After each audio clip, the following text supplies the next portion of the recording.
Hello friends, welcome to Secret English class. Today we are discussing about clause. Close का मतलब होता है उपवाक्य और इसको शॉर्ट में समझने के लिए अपने पास सब्जेक्ट एक वर्ब होना चाहिए, यानी कि एक छोटा वाक्य होता है। जैसे अपने एक सेंटेंस दिया, ही इज संजय, तो ये सब्जेक्ट और ये वर्ब, बस। तो वो संजय है, तो अपने आप में एक छोटी इंफॉर्मेशन है। लेकिन जैसे ही मैंने एक सेंटेंस लिखा, ही इज संजय, संजय है वो, फिर कोमल आगे में लिखा नितिन ब्रोदर, तो नितिन का वो भाई है। तो ये भी इसके बारे में पूछना है, पर है सब्जेक्ट और एक वर्ब। बाकी ये तो ऑब्जेक्ट और ये ऑब्जेक्ट के बारे में बता रहा है, ऑब्जेक्ट कॉम्प्लीमेंट हो सकता है। ये ऑब्जेक्ट, ये ऑब्जेक्ट और ये ऑब्जेक्ट और ये ऑब्जेक्ट कॉम्प्लीमेंट, तो ये भी क्लोज है, ये भी एक क्लोज है। बस कंप्लीट आपको इंफॉर्मेशन नहीं दे रहा। फिर अब इसी को लेकर देखो अपन, ही इज संजय, वो संजय है। हु इज, देखो यहाँ पे कॉमन आ रहा है, लेकिन हु इज नितिन ब्रोदर। अब यहाँ पे देखो ये वर्ब आ गई, वही बात है सेम। और ये आपका सब्जेक्ट हो गया, ये सब्जेक्ट और ये वर्ब, सब्जेक्ट और वर्ब, और ये फुल स्टॉप। अब जब दो सब्जेक्ट और दो वर्ब है, इसका मतलब ये दो क्लोज हो गए, और दो क्लोज मिलकर एक सेंटेंस बना रहा है। अब दिक्कत ये है, ये दो क्लोज होते हैं तो वो एक डिपेंडेंट होता है, एक इंडिपेंडेंट होता है। तो देखो इंडिपेंडेंट है ये वाला क्लोज, और ये वाला हो गया आपका डिपेंडेंट। आपको बात करेंगे जो नितिन का भाई, अब जो है तो कौन जो है, ये संजय जो है, यानी कि इसका अर्थ इस पर डिपेंड कर रहा है, और ये अपने आप में एक है, ये संजय है तो है, तो ये इंडिपेंडेंट है और ये डिपेंड क्लोज है। डिपेंड का मतलब है दूसरे क्लोज पे उसका अर्थ डिपेंड करता हो।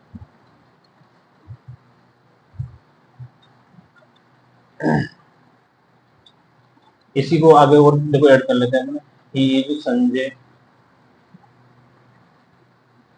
Who is Nitin brother, Nitin का तो भाई है, लेकिन and my friend, and he is my best friend. अब आप कहोगे सर तीन क्लोज हो गए, देखो ये आपका हो गया इंडिपेंडेंट क्लोज,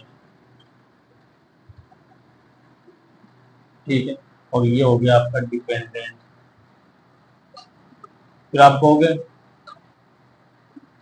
ये, तो वो भी मेरा बेस्ट फ्रेंड है, और नितिन जो मेरा भाई है, तो ये किस पर डिपेंड कर रहा है, ये इस पे, और ये इस पे कर रहा है, जो नितिन का ब्रदर है, ये दोनों ही इस पर डिपेंड कर रहे हैं। इस पे डिपेंड नहीं कर रहा कि भाई नितिन जो, तो क्या वो मतलब नहीं होगा, जो कौन है, ये संजय ये, और ये बेस्ट फ्रेंड है, तो ये भी आपका डिपेंडेंट क्लोज है। अब ये आप समझ पा रहे हो कि एंड आ रहा है, एंड का मतलब यही होता है, मतलब ये कंपाउंड सेंटेंस होता है और दो डिपेंडेंट क्लोज को जोड़ता है। दोनों ही एक दूसरे के ऊपर क्या होते हैं, डिपेंड करता है। ये इस पर डिपेंड करता है, ये इस पर डिपेंड करता है। बेस्ट फ्रेंड कौन है, नितिन को होता है, नितिन को कौन है, बेस्ट फ्रेंड। ये दोनों किस पर डिपेंड कर रहे हैं, इस पे। समझ गए, ये कंपाउंड सेंटेंस है और ये हो गया आपका कॉम्प्लेक्स, और पूरा हो गया आपका कॉम्प्लेक्स। ये दो डिपेंडेंट और एक इंडिपेंडेंट है। तो अपन साथ साथ थोड़ा सा सिंपल कॉम्प्लेक्स कंपाउंड भी समझते जाएंगे। जैसे इसी को एक तरह से लिख सकते हैं, he is Sanjay who is Nitin brother, Nitin का तो भाई है, एंड एन इंटेलिजेंट पर्सन भी है, एन इंटेलिजेंट पर्सन, एक होशियार पर्सन भी वो है। तो इस तरह से ये सेंटेंस थे, कुछ आपको बताए हैं।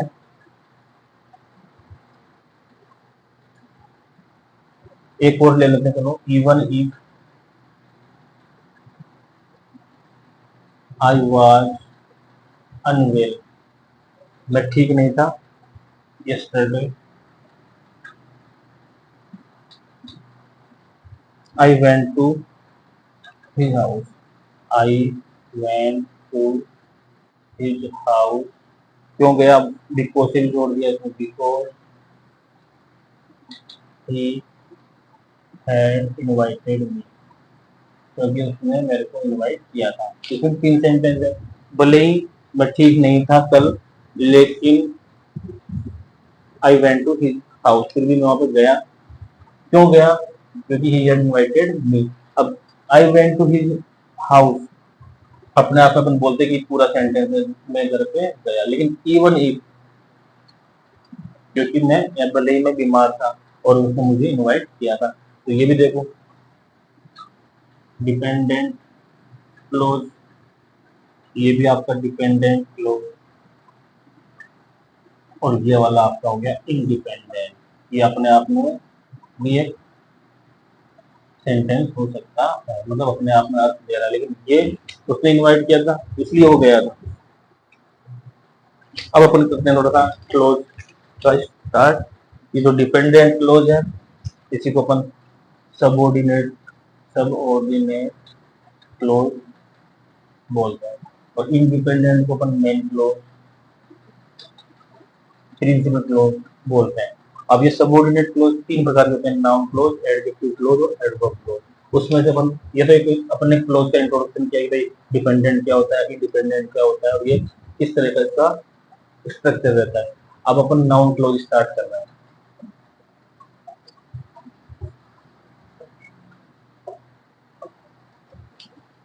फर्स्ट है नाउन क्लोज। नाउन क्लोज को कुछ नहीं, आपको केवल वर्ड से समझना है, जो वर्ड का आंसर होता है वो क्या होता है, नाउन क्लोज। और थोड़ा सा समझना है तो मेनली सब्जेक्ट या फिर ये ऑब्जेक्ट, नाउन के 2 ही काम होते हैं। भाई जो नाउन का काम होगा वो नाउन क्लोज का होगा। तो नाउन सेंटेंस में सब्जेक्ट के रूप में आता है या ऑब्जेक्ट के रूप में आता है। एक तरीका ये है, एक तरीका ये है। दूसरा, आप डायरेक्ट इनडायरेक्ट के जितने भी सेंटेंस होते हैं वो सब क्या होते हैं, नाउन क्लोज होते हैं। इजी, भाई सब्जेक्ट ऑब्जेक्ट से समझ जाओ। डायरेक्ट इनडायरेक्ट जो फॉर्मेट होता है सेंटेंस का वो सारा नाउन क्लोज होता है, या फिर वर्ड का जवाब नाउन क्लोज होता है, या फिर हिंदी में कहें कि संज्ञा का जो काम करेगा वो नाउन क्लोज होता है। अब संज्ञा के बारे में जानना है, किसी वस्तु, व्यक्ति, स्थान आदि के नाम का बोध कराने वाले शब्द को क्या कहते हैं, नाउन क्लोज। कोई स्टार्ट करते हैं अपन, इसे कंजंक्शन भी देख लेते हैं। जैसे आपके डेट हो गया, एक वॉट आ गया, वॉट एवर हो गया, और एक हो गया हु, विच, हाउ, यानी सारे WH वर्ड आप इसमें ऐड कर सकते हो। एक सेंटेंस लिया, कैन यू गैस, क्या तुम अंदाजा लगा सकते हो, what I have in my pocket, what I have in my pocket, क्या तुम अंदाजा लगा सकते हो कि मेरी जेब में क्या है, जो मेरी जेब में उसका अंदाजा लगा सकते हो कि मेरी जेब में क्या रखा है। तो देखो, क्या तुम अंदाजा लगा सकते हो, और जो मेरी जेब में, तो ये जो वाला सेंटेंस है, तो ये हो गया आपका डिपेंडेंट क्लोज, डिपेंडेंट क्लोज। अभी अपन सेंटेंस के हिसाब से क्लोज निकाल रहे हैं, और ये हो गया आपका इंडिपेंडेंट क्लोज। ये सेंटेंस के हिसाब से 2 पार्ट होते हैं, 2 क्लोज होते हैं, नाम है मतलब ना। टाइप क्या है, नाउन क्लोज है, एडजेक्टिव क्लोज है, या फिर आपका एडवर्ब क्लोज है। तो वर्ड का आंसर अगर आ रहा है, इट मींस ये आपका नाउन क्लोज है। सब्जेक्ट ऑब्जेक्ट काम कर रहा है, इट मींस ये नाउन क्लोज है। तो देखो, क्या आप अंदाजा लगा सकते हो, ये वाला कि what I have in my pocket, जो मेरी जेब में है या फिर मेरी जेब में क्या है, इसका मतलब बात का आंसर हो रहा है। अब सब्जेक्ट ऑब्जेक्ट बन रहा है क्या, तो देखो ये आपकी वर्ब, ये सब्जेक्ट और ये वर्ब, यानी कि ये वाली एम भी है और ये वाली एच भी है। इसके बाद में ये जो है, ये पूरा का पूरा इसका ऑब्जेक्ट। बस ऑब्जेक्ट एक वर्ड, सिग्नल वर्ड भी हो सकता है, पूरा एक सेंटेंस भी हो सकता है। इसका एक अपन एग्जांपल देखते हैं, Ram told me a story। Subject, verb, object और ये ऑब्जेक्ट, ये आपका इनडायरेक्ट ऑब्जेक्ट, ये डायरेक्ट, ये आ रहा है वूम से और ये आ रहा है वर्ड। क्या बताया, एक कहानी, किसको बताई, मुझे। अब यही यहाँ पे लगा लो आप, एक स्टोरी यानी कारण जब अपने सेंटेंस आते हैं, राम टोल्ड मी दैट। अब उस सिंगल वर्ड को हटा के अपन एक सेंटेंस डाल रहे हैं उसकी जगह, यानी क्लोज डाल रहे हैं। Ram told me that he is, was लगा लो, लेकिन आप डायरेक्ट बना रहे हो, अगर डायरेक्ट में होता तो नहीं ज्यादा। He was going to school, वो स्कूल जा रहा था। अब ये पूरा सेंटेंस कि वो स्कूल जा रहा था किसके बारे में है? ऑब्जेक्ट के बारे में, मतलब एक कारण है। तो देखो ये ऑब्जेक्ट है, वर्ड का आंसर अभी क्या बताया मुझे? वो स्कूल जा रहा था। ये सब्जेक्ट, ये वर्ब और ये ऑब्जेक्ट। तो ये एक वर्ड था, ये पूरा एक सेंटेंस है, यानी कि ये नाउन, ठीक, और ये नाउन क्लोज। अब ये नाउन एक वर्ड का मैंने ऑब्जेक्ट का काम करा था, और ये वाला नाउन क्लोज भी ऑब्जेक्ट का काम कर रहा है। यही तो नाउन क्लोज होता है, सब्जेक्ट ऑब्जेक्ट का काम करेगा कोई वर्ड, यानी कि नाउन, और वो नाउन क्लोज हो जाएगा। तो ये एक नाउन क्लोज के बारे में इंट्रोडक्शन था। कुछ प्रैक्टिस कर लेते हैं sentence.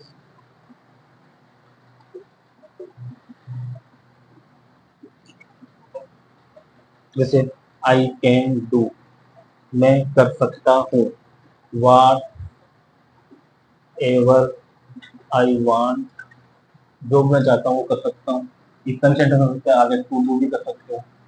I can do what ever, what ever का मतलब ये होता है जो, जो व्हाट करता है, आई वांट या फिर I want to do. Everyone can easily understood, understand ही कर लेते हैं ना, अंडरस्टूड नहीं होता, अंडरस्टैंड, मतलब प्रत्येक व्यक्ति आराम से समझ सकता है, आसानी से समझ सकता है कि that you don't know the answer, that you don't know the answer. कि प्रत्येक व्यक्ति इस बात को आसानी से समझ सकता है, जानता है कि तुम्हें आंसर पता नहीं है। तो क्या समझ सकता है कि तुम्हें आंसर पता नहीं है? पूरा सम यहाँ से लेके ये पूरा सेंटेंस ऑब्जेक्ट है, ये वर्ब है, और ये आपकी वर्ब है, और ये आपका एज वर्ब है। ये वर्ब कैसे समझ सकते हैं? आसानी से। ये आपका सब्जेक्ट है। तो इस तरह से अगर सेंटेंस को आप तोड़ोगे एक एक वर्ड बाय वर्ड, उसका पार्ट्स ऑफ स्पीच निकालोगे, नाउन है, प्रोनाउन है, सब्जेक्ट है, वर्ब है, ऑब्जेक्ट है, जो है, तो आप पता लगा सकते हो। जैसे आई डोंट नो, अपन बोलते हैं आई डोंट नो, मैं नहीं जानता। व्हाट यू नो, ये लो, कितना अच्छा स्टाइलिश सेंटेंस। इसलिए कहते हैं क्लोज को आप बोलने में और लिखने में इस तरह से आप सेंटेंस बनाओगे, अच्छे अच्छे बोलोगे, तो राइटिंग के लिए भी और स्पोकन के लिए, दोनों के लिए एक रामबाण क्लास है, और रामबाण टॉपिक है, क्लोज वाला और जो सेंटेंस वाला है। मैं नहीं जानता जो तुम जानते हो, कितना अच्छा वाक्य। देखो आई don't know what you know, जो तुम जानते हो वो मैं नहीं जानता। तो सब्जेक्ट ये वर्ब ये ऑब्जेक्ट। तो क्या नहीं जानते? जैसे कि मैं बोलता एक वर्ड में आई डोंट नो दिस, मैं ये नहीं जानता, तो ये ऑब्जेक्ट है, यानी कि एक नाउन के लिए अपन इसको यूज देते हैं। मान लो जैसे प्रोनाउन है ये नाउन के लिए अपन प्रोनाउन यूज करते हैं। जैसे मान लो आई डोंट नो राम, मैं राम को नहीं जानता। तो राम भी नाउन है, राम के लिए अपन क्या लगाते हैं? ही, या कोई वस्तु के लिए अपन दिस लगाते हैं। तो उसके लिए बोला कि क्या नहीं जानते हो? This, what you know. ये सिंगल वर्ड था, ये क्लोज हो गया, तो इसमें सब्जेक्ट है और ये वर्ब है। क्लोज के लिए तो सब्जेक्ट का होना जरूरी है। तो इस तरह से आप जितना प्रैक्टिस करोगे उतना, जैसे आई नो, मैं अब जानता हूँ, व्हाट यू वांट, कि तुम क्या चाहते हो। तो ये बोलने में भी एक स्टाइल लाता है क्लोज, मतलब इसका यूज इसलिए करते हैं इंग्लिश को अट्रैक्टिव बना सके बोलने में और लिखने में। फिर है एवरीवन नोज, एवरीवन नोज, प्रत्येक व्यक्ति जानता है। That you are honest, that you are honest, तुम क्या हो? ईमानदार। तो इस तरह से सेंटेंस अपन लेंगे।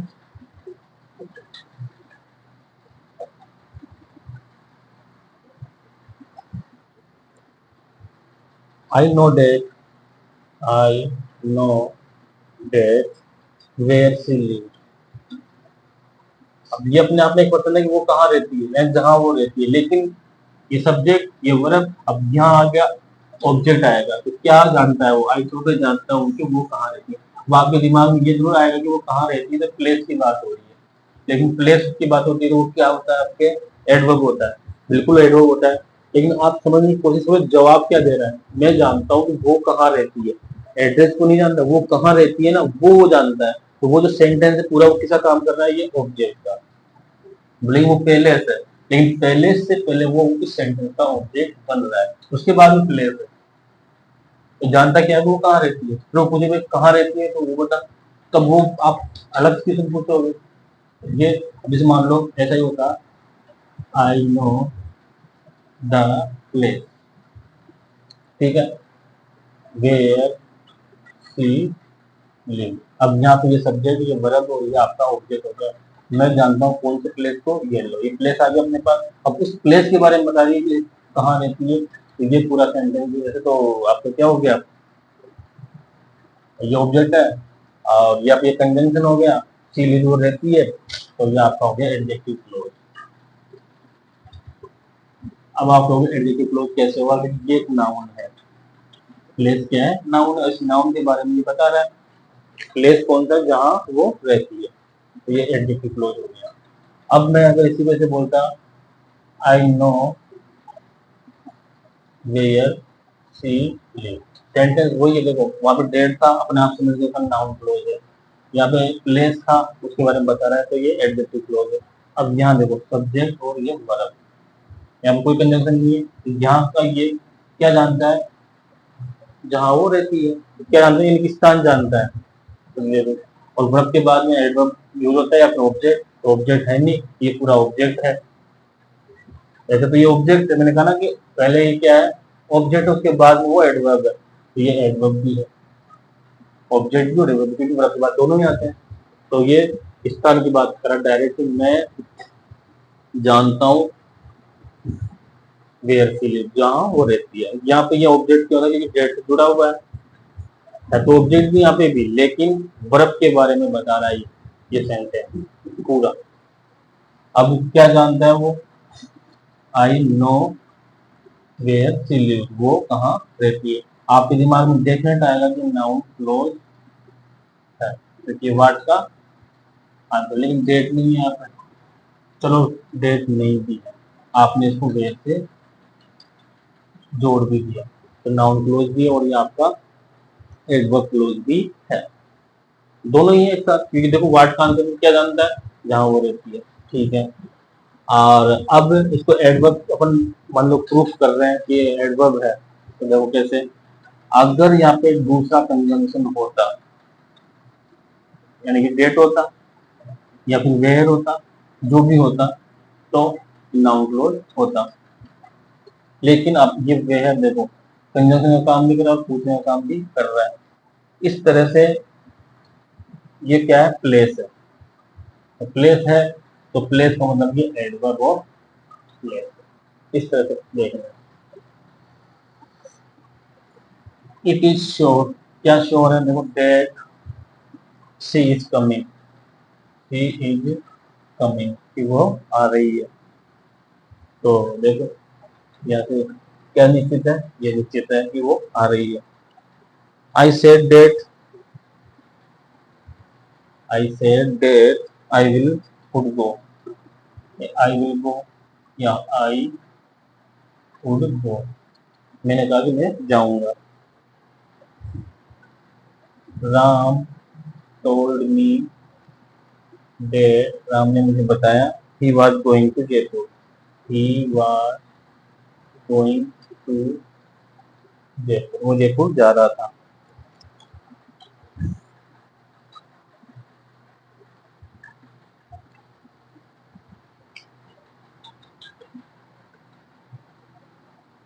जैसे आई डोंट नो,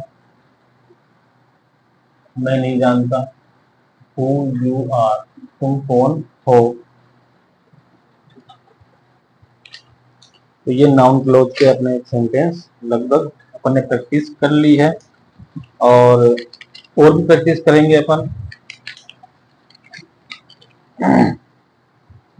जैसे डू यू नो, क्या तुम जानते हो, what the weather will be, what day is today, कि आज कौन सा दिन है।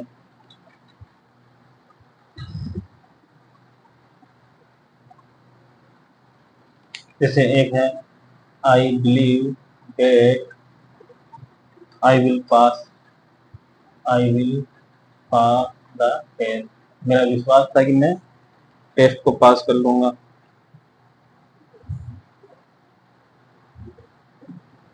तो ये थे आपके नाउन क्लोज के कुछ सेंटेंस। नेक्स्ट अपन पढ़ेंगे एडजेक्टिव, फिर पढ़ेंगे एडवर्ब, फिर सेंटेंस पढ़ेंगे सिंपल, कॉम्प्लेक्स, कंपाउंड। आप इन सेंटेंस की जितनी प्रैक्टिस करोगे उतनी आपकी राइटिंग स्किल बढ़ेगी, स्पोकन इंग्लिश बढ़ेगी। तो ये सेंटेंस ऐसे होते हैं जो एक कंजंक्शन जोड़ने से दो सेंटेंस जुड़ जाते हैं और वो सेंटेंस सरल भी हो जाता है और बोलने में भी बहुत स्टाइलिश लगता है। ये इंग्लिश को स्टाइलिश करने के लिए ही क्लोज का यूज करते हैं और अट्रैक्टिव बनाने के लिए यूज करते हैं। अपने को थोड़े बड़े लगते हैं लेकिन बड़े नहीं होते हैं, ये दो छोटे छोटे सेंटेंस होते हैं जिनको एक किया होता है। आप ये क्यों नहीं देखते, उस कंजंक्शन बढ़ाने के बाद दो सेंटेंस बन जाते हैं। देखो क्या है, मान लो जैसे यही था आई नो, अपन बोलते I know, what do you know, where she lives, ये दो सेंटेंस को अपने डेट से जोड़ दिया, डेट से। जैसे इट इज श्योर अपन बोलते हैं या it is sure she is coming, दोनों को जोड़ा, डेट डाल दिया। आई नो क्या जानते हो, कि वेयर शी लिव्स।